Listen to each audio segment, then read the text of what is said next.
I'm pretty excited to be back working on this project because it's been sitting for a while.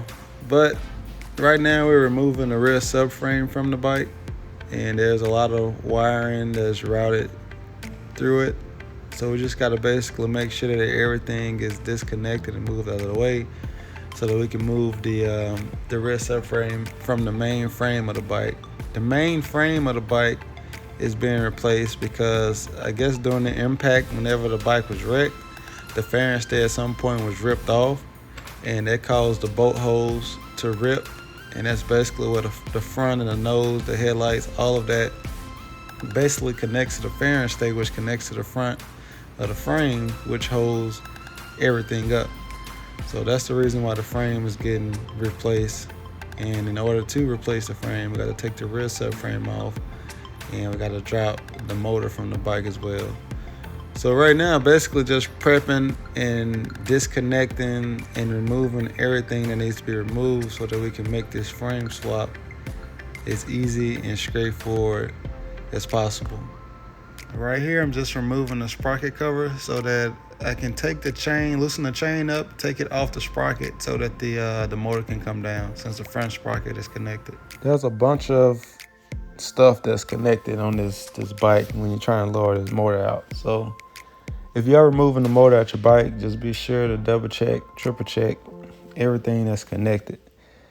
Right here, I'm just taking out the axle so that I can take the chain off of the sprockets, because the front sprocket is obviously on the motor. So to drop the motor out, you have to at least break the chain and take the chain off of the sprockets to be able to do that. So that's what's going on right here. But for the most part, dropping the motor is pretty straightforward. As long as you're taking your time and just making sure that everything is disconnected, it's honestly not that big of a deal. I mean, it is a major project to do this. Now, I definitely recommend, if you're doing it, to at least have somebody with you to kind of help maneuver and drop down the motor. Because on this bike, this motor is pretty big and it's pretty heavy. So, it was about 3 of us moving the actual motor off to the side once we finally got it out.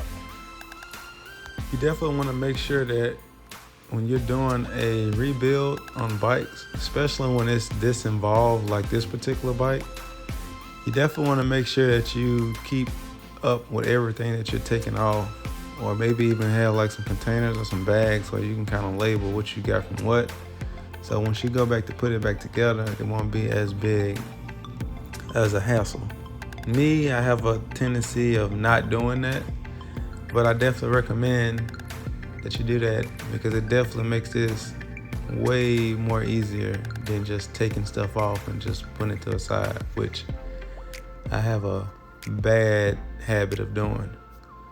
But another thing, when doing these rebuilds, they're not really as bad as it seems, especially if you're pretty tech savvy. I mean, you can pretty much figure out most of the stuff. Now, some of this stuff, especially like this particular project, I can't physically do by myself, just due to the size and the weight and just how all this stuff connects to each other. So you have to have a helping hand in this like particular case. But when you're dealing with these type of bikes, as long as the overall bike is pretty solid, I mean, you honestly can put these things back together like nothing ever even happened. Just like the R1M rebuild. That bike was in pretty rough condition before we started, but afterwards, right now, if that bike pulled up, you couldn't even tell that it was ever in an accident. So right now we got the motor out the bike. We're just gonna set the motor to the side, and then after that, pretty much just inspecting and looking over the bike to kind of see what all is needed. Like right now, I got parts and things on the way, so I can go ahead and get this bad boy put back together.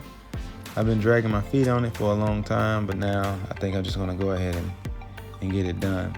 So this is pretty much the part of the project where we're swapping out the frame. The frame swap is not going to be in this video. This is just prepping the bike to get ready for the frame swap.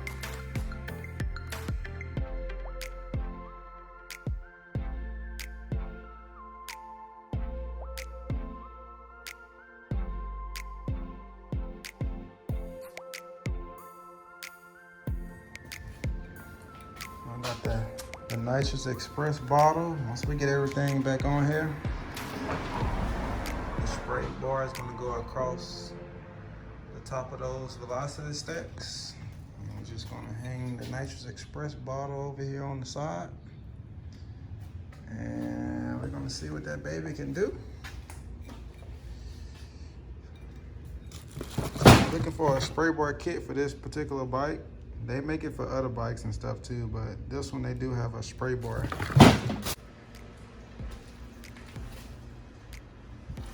This is the current situation with it. As you can see, this has been a pretty major project. It could have been done though. The reason it's been taking so long is just I just haven't been working on it, just to be honest. There's the motor. Took the motor out of it at least 2 months ago, maybe. You know, so I'm just gonna change. Gonna swap out this frame. Here's a new frame right here.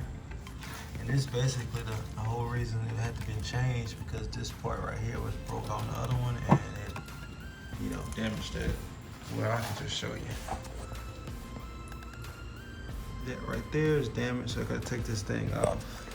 A lot of people don't know that this is a really low mileage bike. Like less than 500 miles on it.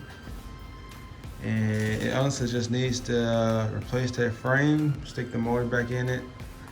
Obviously, put all of the wiring and everything back together.